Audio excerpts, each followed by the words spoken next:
নমস্কার বন্ধুরা, কেমন আছো? আশা করছি ভালো আছো। আমিও খুব ভালো আছি।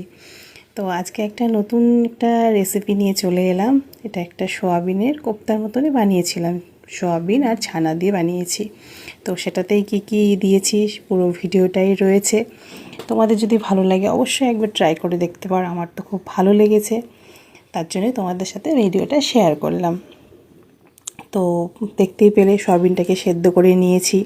তো এখানে একটু ছানা দিয়েছি, সব মশলা দিয়েছি, ছোটো ছোটো করে বল বানিয়ে তোমাদের যে যেরকম শেপের ইচ্ছে সেরকম বানিয়ে নিতে পারো। তো আমি এইভাবেই বানিয়ে নিয়ে মশলা, ওখানে জিরা, ধনিয়া, পেঁয়াজ, একটু রসুন, আদা সব দিয়ে একটা পেস্ট করে নিয়েছি মশলার। দেখলেই সোমবারে কী দিয়েছি, আর একটু কাজু পেস্ট করেছিলাম। আর ছানাটা স্কিপ হয়ে গেছে। তো যাই হোক, তোমরা তো নিশ্চয়ই ভালোই আছো, আমিও খুব ভালো আছি।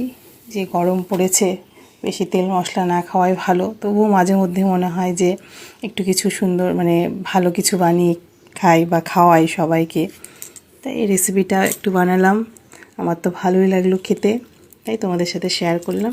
তোমরা অবশ্যই ট্রাই করো, আর আমার ভিডিও যদি তোমাদের ভালো লাগে অবশ্যই একটা লাইক, কমেন্ট, শেয়ার করো। চলো টাটা, বাই বাই, শুভ দুপুরে অনেক অনেক শুভেচ্ছা।